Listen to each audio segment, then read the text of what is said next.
Programa de contratação exclusivo para negros da Magazine Luiza gera ação civil pública. É sobre isso que eu vou falar nesse vídeo. Fica comigo até o final. Olá, meus futuros colegas concursados. Eu sou o professor Werner Henrique, esse é o canal Defensolândia. E hoje eu vim aqui falar com vocês sobre a famigerada ação civil pública ajuizada pela Defensoria Pública da União contra a empresa Magazine Luiza por conta de ter criado um sistema de contratação exclusivamente para negros. Essa ação civil pública, obviamente, está seguindo aí o rito da ação coletiva, por ser uma ação civil pública, e ela foi ajuizada por um defensor público que nem mesmo trabalha dentro dessa temática no Núcleo de Direitos Humanos da Defensoria Pública da União. E o que isso tem a ver, professor? Tem a ver que hoje a gente vai falar sobre direitos humanos e princípios institucionais para quem está estudando para a Defensoria Pública, duas matérias imprescindíveis. Então vamos lá, primeira coisa, independência funcional do defensor público que ajuizou essa ação civil pública, embora ela não tenha alinhamento com a pauta da instituição, com a pauta institucional. Em que pese a Defensoria Pública, em muitos momentos, acabar atuando até mesmo por pessoas que não são hipossuficientes, estar presente em vários polos de uma única ação, e inclusive em ações envolvendo vulneráveis. Eu já tive envolvimento nesse tipo de ação, em que eu era cursos vulneráveis, em ação em que outros colegas da Defensoria Pública estavam atuando por indivíduos dentro desse próprio grupo vulnerável aí que eu estava representando numa mesma ação. A Defensoria Pública se pauta prioritariamente por pautas humanitárias, por temas humanitários e, óbvio, é sua vocação institucional. Isso consta na Lei Complementar 80, que é a Lei Nacional da Defensoria Pública, nas suas disposições gerais que se aplicam a todas as defensorias. Além disso, a gente tem dispositivos constitucionais, lá o artigo 134 também aponta sobre a questão de primazia da dignidade humana, que é uma atuação da Defensoria Pública, é uma atribuição primordial da Defensoria Pública, então não tem como a gente ir muito longe disso. Mas é óbvio, ela atua por todos os lados. E se em algum momento, que eu acho que nós não chegamos ainda nesse momento, tá?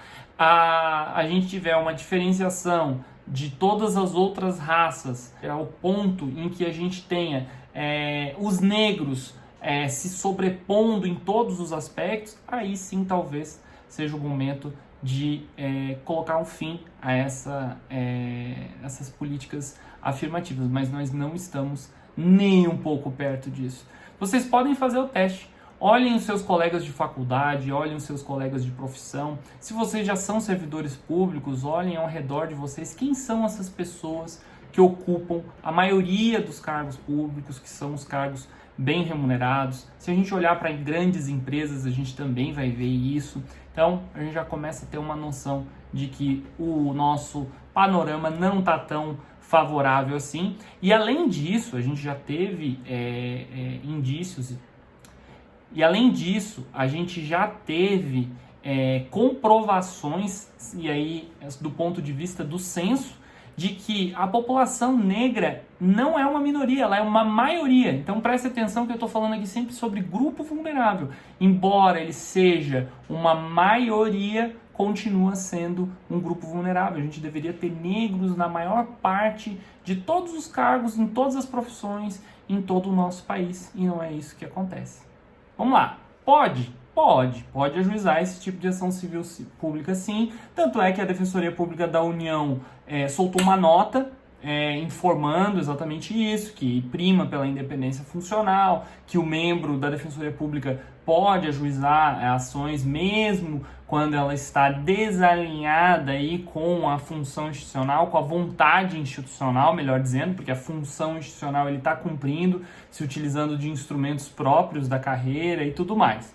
Beleza, quanto a essa parte funcional, eu acho que é relativamente tranquilo, porque a independência funcional é um dos princípios constitucionais da instituição, ela protege o defensor público para ele ajuizar as ações que ele entender, tanto contra majoritárias, né, no sentido de contra-majoritárias de defender vulneráveis, como aí no caso, contra-majoritariamente dentro da própria instituição de atacar vulneráveis. Mas a questão da vulnerabilidade, ela é relativa, pessoal. E aí a gente entra na segunda parte aqui, que é a parte de direitos humanos. Vamos lá.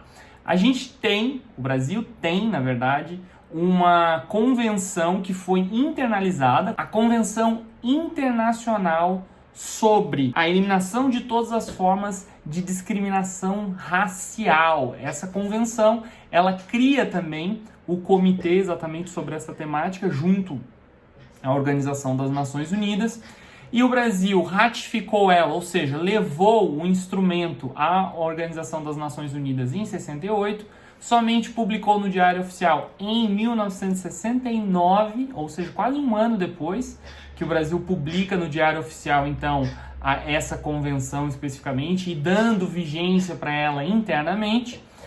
Mas somente em 2003 o Brasil publica o decreto, então, que aceita a competência do comitê sobre a eliminação de todas as formas de discriminação racial, para tratar de ações que eventualmente aconteçam, de fatos que eventualmente aconteçam aqui no território brasileiro. Beleza? Então, a gente tem a competência do comitê iniciada em 2003, a vigência da Convenção sobre todas as eliminações de discriminação racial em 69, de forma interna, e de forma interna em 1968. Então, beleza. Temos aí instrumentos internacionais que protegem contra a discriminação. E aí é um ponto importante que eu tenho que falar. A gente tem uma hipernormatização do ponto de vista internacional, do ponto de vista de direitos humanos sobre a eliminação da discriminação racial, mas isso é só formal. Do ponto de vista material, a gente está muito longe ainda disso, mas muito longe. É importante dizer também que é o seguinte, a própria convenção fala sobre essas desigualdades e formas de eliminar essas desigualdades, ou seja, dando prioridade para grupos vulneráveis, principalmente aí no ponto de vista racial, obviamente. E essa desigualdade, enquanto ela materialmente está desafinada, a gente formalmente vai tentando equilibrar ela, ou seja, vai tentando dar isonomia para essa situação. Só que, obviamente, que a partir do momento em que se encerra essas desigualdades do ponto de vista material, cessa também essas políticas afirmativas. Isso está disposto lá na Convenção sobre a Eliminação de Todas as Formas de Discriminação Racial, no seu artigo 2º. Vocês vão ver lá várias alíneas falando de todas as políticas que um Estado parte pode implementar e deve implementar. E aí lá no final está falando que, caso atinja a igualdade material, obviamente, a gente elimina essas políticas afirmativas. Pessoal, é bom lembrar também um detalhezinho, tá? O Brasil, ao lado de Guatemala e Honduras, figura entre os países que mais tem elevados índices de discriminação social. Tá? Isso foi um documento feito para a terceira Conferência das Nações Unidas contra o racismo, discriminação racial, xenofobia, intolerância correlata em Durban, na África do Sul. Tá? Então a gente já tem alguns documentos, alguns estudos demonstrando que o Brasil continua muito longe de solucionar os seus problemas de desigualdade racial. Tá? Então, essa ação civil pública, na minha opinião, muito mal aplicada e desmedida, mas é óbvio, a gente tem que respeitar a independência funcional do colega, ele só se antecipou aí uns 200 anos, na minha opinião. Porque, obviamente, que em um determinado momento em que a gente encontrar um desequilíbrio de realmente uma supremacia de um grupo anteriormente vulnerável, a gente vai buscar a desconstituição dessas políticas afirmativas. Só que no atual contexto, a gente está muito longe. Para vocês terem noção, em 1998 a gente teve uma condenação, melhor dizendo, não, né, uma recomendação da Comissão Interamericana de Direitos Humanos falando que o Brasil tem racismo institucional, foi o primeiro país a ser condenado dessa forma, ou seja, nossas instituições são racistas, né? Isso veio lá em 1998 e eu acredito que até hoje a gente não mudou muito. Eu vejo isso olhando para os meus colegas de defensoria pública. A Defensoria Pública é uma instituição, obviamente, de cúpula aí, essencial à justiça, permanente e tudo mais, com belas remunerações, mas em regra a gente tem defensores públicos brancos, em sua maioria, inclusive, atuando na Defensoria Pública. A diferença de gênero já está começando a diminuir. A gente tem vários exemplos de defensoras públicas gerais, a gente tem defensoras públicas que são coordenadoras de núcleos, a gente já tem uma certa igualdade em números de defensoras e defensores públicos, mas do ponto de vista racial a gente ainda está muito longe disso. Se a gente falar de magistratura e Ministério Público, o panorama é o mesmo. Isso só para me limitar à área jurídica, que é a área que eu atuo e que eu cotidianamente vejo as pessoas que estão presentes ali. Então, a gente tem instituições de justiça que deveriam entregar igualdade, já em desigualdade do ponto de vista dos seus julgamentos, os julgamentos institucionais que o Ministério Público faz, a Defensoria Pública faz, o próprio Judiciário. E o exemplo disso, aparentemente, é essa própria ação civil pública, que eu queria deixar bem claro aqui, eu não concordo com ela, eu acho que ela chegou quase 100 anos, se bobear 200 anos antes do momento que ela deveria vir, mas em algum ponto eu espero, e eu acho que todos aqui que estão me assistindo entenderam o ponto de vista, que é a gente eliminar essas diferenças materialmente, a chegar num ponto em que a gente não precisa mais de políticas afirmativas, mas ainda estamos muito, muito longe disso. Pessoal, eu queria que vocês deixassem aqui nos comentários o que vocês acham sobre tudo isso que eu falei aqui, sobre essa questão dessa ação civil pública contra uma política afirmativa de uma empresa privada ainda por cima, que a Defensoria Pública da União acabou ajuizando aí.